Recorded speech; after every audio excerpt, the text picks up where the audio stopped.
Hey guys, so I normally don't take videos of myself because I am very self-conscious and don't like how I look. But I wanted to put this out there. So a lot of y'all know that I deal with PTSD, panic anxiety, and social anxiety. It is very difficult at times for me to leave the house and go to the store because of it.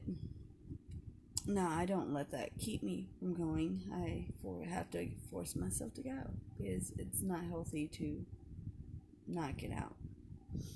But this past week has been very difficult for me. My PTSD and anxiety have flared up so high. I haven't been able to get out of my bedroom. Yesterday was the first day. I have made it to where we would have family night dinners and watch a movie in my room instead of eating at the table, which the kids loved. They thought it was awesome. Watch a movie with mom and dad and eat dinner on bed. It was like a party to them. So anyways, I'm trying to not talk so loud. My kids are still sleeping and I'm not worried about it at all because I need that little bit of extra break and I might go back to sleep myself. So anyway, I just want to put this out there. I know the struggles of PTSD and anxiety and depression. It is difficult. It is very, very difficult to pull yourself up out of that darkness. A lot of people don't understand it. My PTSD started back when I lost my grandma in 2011, the day before Thanksgiving. We had been planning our Thanksgiving dinner. And then my grandpa come home. I was getting ready to start cooking the turkey so we can take some dinner to her to the hospital. And anyway, my grandpa came home and I had made him some dinner. And he was sitting there eating it. And we got the phone call that we needed to come back to the hospital. So we rushed back up to the hospital.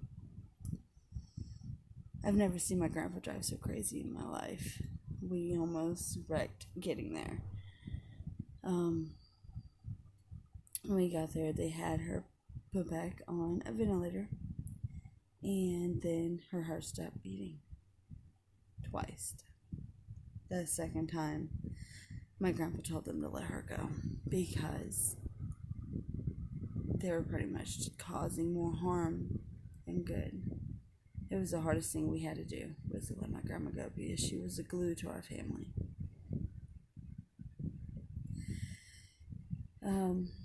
I've dealt with a lot in my life. Me and Jose lost our first child in 2012 to a miscarriage. I was 8 weeks. It was very hard for us. Now through my grandma, I got really depressed. I couldn't leave out of my grandma's bed. I slept in her bed. And I couldn't get out of her bed. I didn't want to eat, didn't want to drink. I only got out of bed to use the bathroom. Nothing else.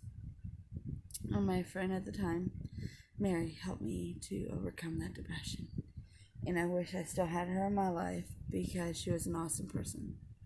And still is an amazing, amazing person. But I pushed her away because of my stupidity and depression and anxiety and everything else. I developed an anxiety to where I didn't want to go anywhere by myself, or I didn't want to go anywhere. I just didn't want to socialize. So anyway, me and Jose lost our first child. My friend Mary was there for that, and our friend Matt at the time, which we don't talk to also because,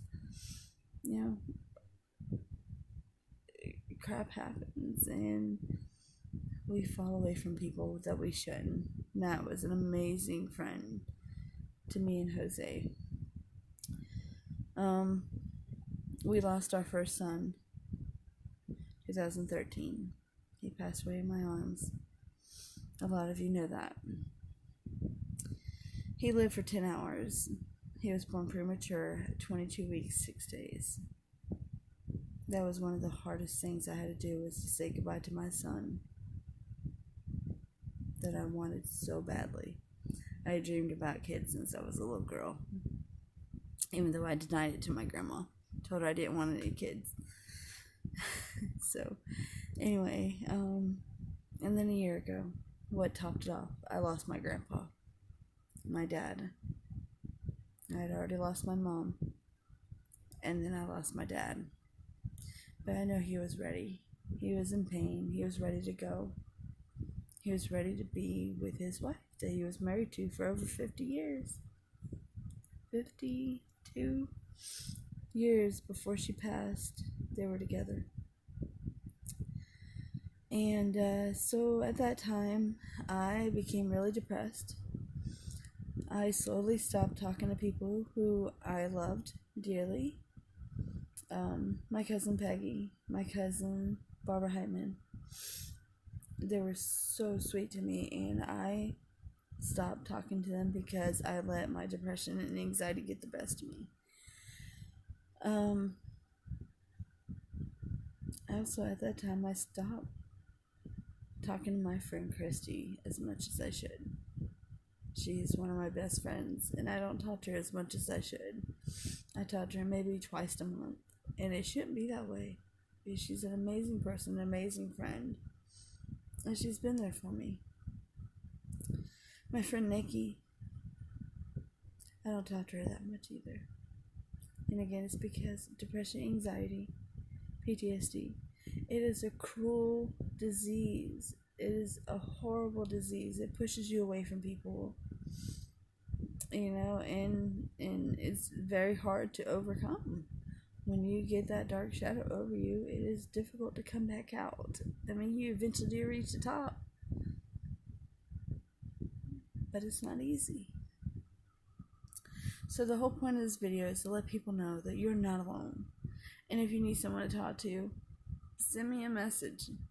Talk to anybody. If it's not me, talk to somebody else. I may not get to your messages right away because I deal with a lot. Me and my family is dealing with struggles right now. Since COVID-19, my anxiety has been flared up and down, because my husband isn't getting enough work. He started his own company, which was his dream, and now he barely gets enough work to get to the top. But that's how it was when he was working with somebody. They didn't have enough work. And if they didn't have enough work, they wouldn't let him come to work. So that meant that bills weren't getting paid. So I guess that's life. I know there's a lot of people out there struggling. There's a lot of people losing their homes and losing their electricity and so many other things because of the fact that this virus is here. And it's affecting the whole entire world. It's not just our country, it's the whole world it's affecting. But I know that we will overcome this, or we will grow to accommodate to it.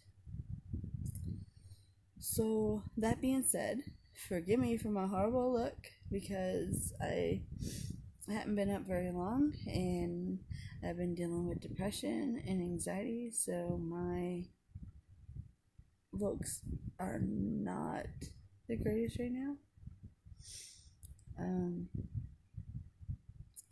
So y'all have a blessed day and know that God loves you and know that we will overcome this and maybe we can overcome it together.